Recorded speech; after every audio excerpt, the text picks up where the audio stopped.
Namastê! Bem-vindos ao podcast Vida de Yoga. Aqui, vamos nos aprofundar na poesia da vida e dessa filosofia milenar através do olhar e da palavra do professor Tales Nunes. A meditação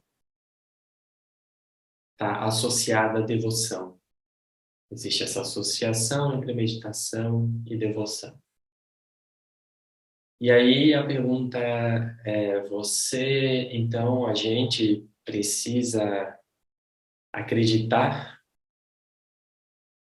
em Deus para meditar? Ou acreditar em Deus para entender o que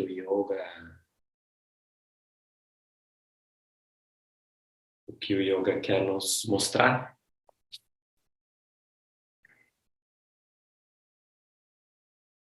Sim? Não? Tem uma pergunta interessante que fazem para Jung, tem essa entrevista. Faz essa pergunta para ele, perguntam se ele acredita em Deus, e ele diz não. E ele escreveu muito sobre isso. Pergunta: você acredita em Deus? Ele diz não. Eu sei. Então, no yoga não é uma questão de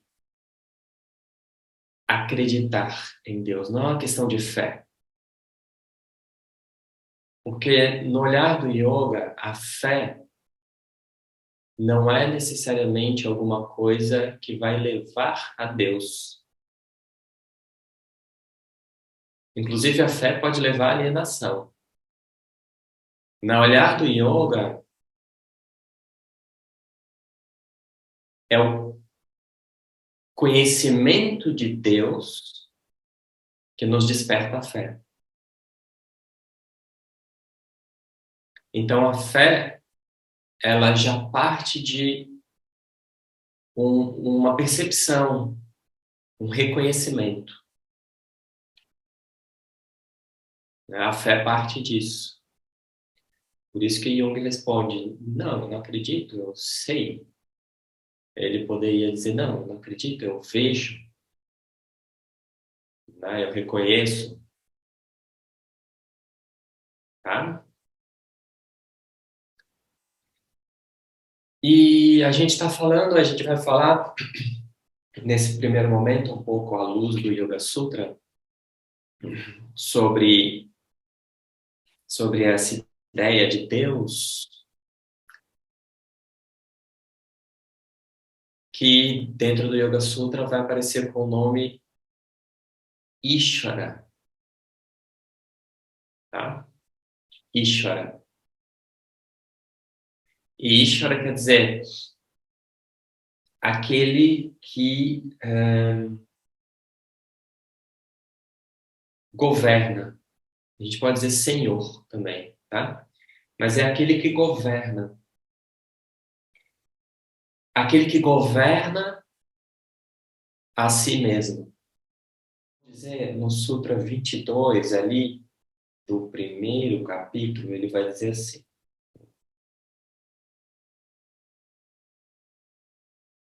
o Samadhi. O que quer dizer o Samadhi?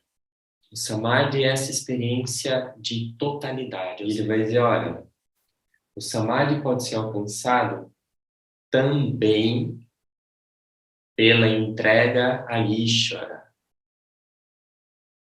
Tem um nomezinho para isso: Ishvara Pranidhana.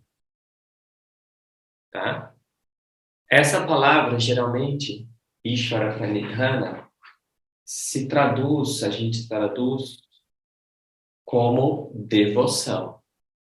Então, o que Patanjali está colocando aqui é: o Samadhi pode ser alcançado também através da devoção. Certo? E aí ele vai dizer aqui quem é Ishvara, ou o que é Ishvara. Mas ele vai dizer assim, olha, Ishvara é um ser diferente do indivíduo. tá? O que que isso quer dizer? Ele está dizendo assim, ó. O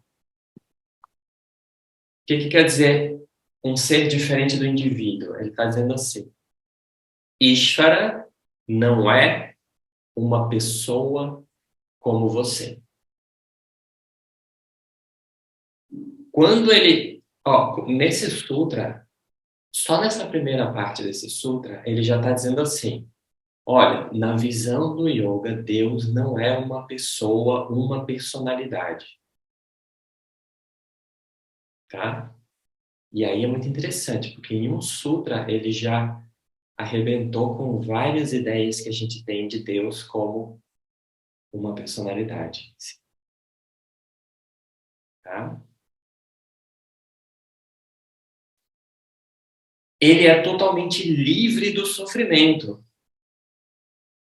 Por que que é livre do sofrimento? Porque o sofrimento, ele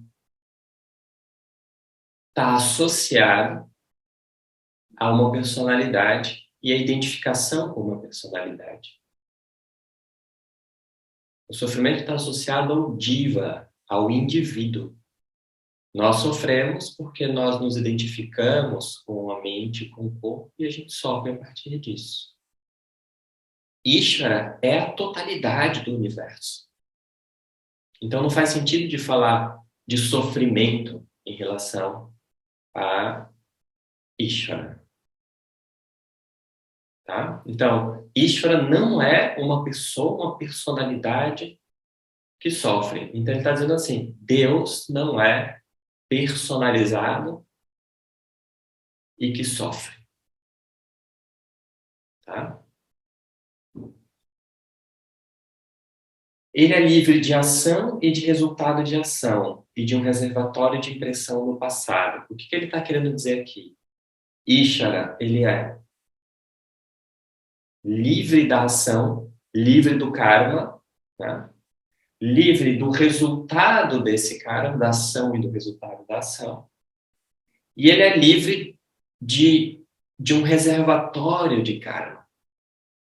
Tá? Então, o que que ele está dizendo aí nesse sutra? Ele está descrevendo o que que é o diva, o que que é o indivíduo. Olha, o indivíduo é uma pessoa que sofre porque está associado à ação, resultado da ação, identificado com esse reservatório de karma. Ishvara não é nada disso. Certo? E ele vai dizer assim, quem é Ishvara então? Porque ele está agora, até agora ele descreveu a partir do que não é. Quem é Ishvara então? Ele é a semente inigualável de todo o conhecimento. Olha, se a gente for mergulhar no nosso inconsciente, o que a gente tem ali é uma história pessoal dessa vida, a gente pode associar essa história pessoal a outras vidas que a gente já viveu, e se a gente for mergulhando nisso, a gente vai chegando, né, e outras espécies que ajudaram a compor o nosso corpo, que vieram antes de nós. E a gente vai chegando na nossa ancestralidade, e no olhar do yoga, a nossa ancestralidade é o universo inteiro. Isso que o yoga diz. A terra é minha mãe, o céu é meu pai. Isso é um canto que está nos Vedas. Então ele está dizendo assim, Ishvara é todo conhecimento acumulado,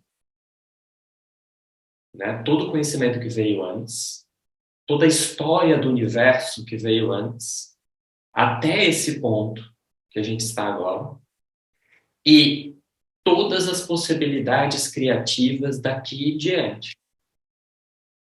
Isso é Ishvara, por isso que diz, a semente inigualável de todo o conhecimento.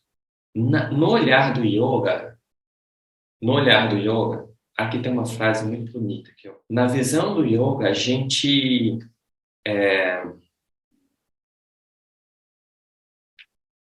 quando a gente cria alguma coisa, a gente está apenas desvendando possibilidades do universo.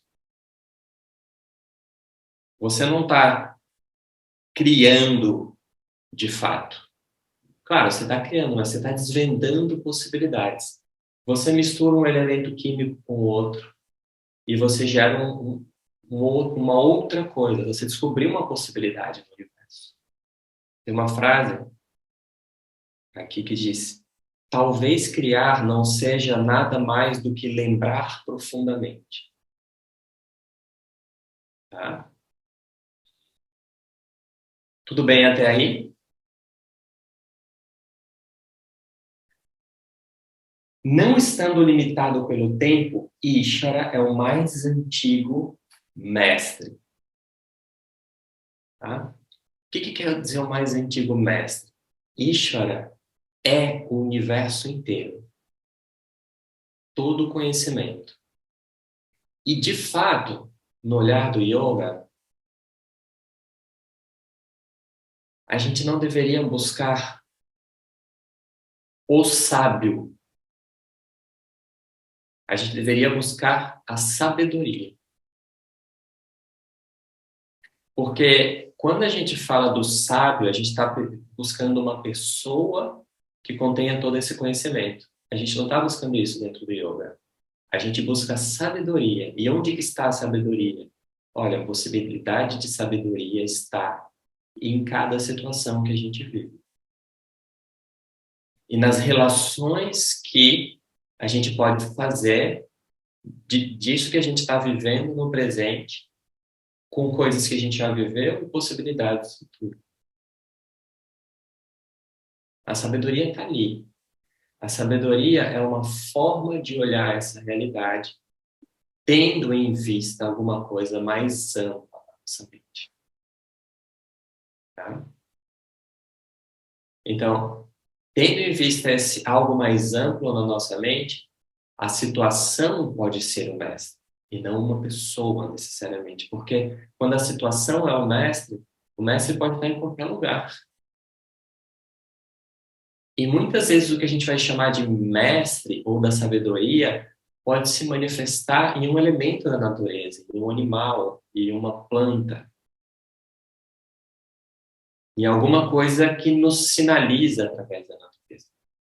E aí é interessante perceber que quanto mais a gente abre o nosso diálogo para isso, né, mais isso acontece na nossa vida. Ou seja, quanto mais a gente abre o diálogo para descobrir a sabedoria naquilo que a gente vive, ou seja, naquilo que se mostra para a gente, né, na situação que vai se mostrando para a gente momento a momento, quando mais a gente se abre para isso, mais a gente vai descobrindo isso como uma realidade na nossa vida.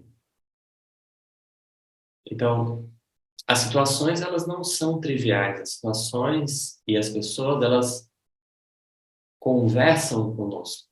E a gente pode conversar com elas. Tá?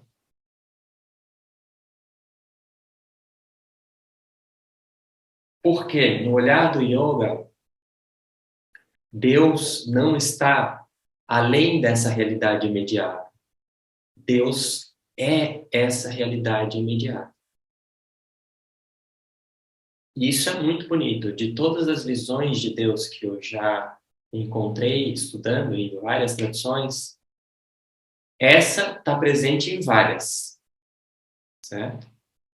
E para mim essa é a mais bonita de todas, porque Deus não é uma realidade paralela, Deus não é alguém que está fora deste mundo esperando ou que eu vou encontrar.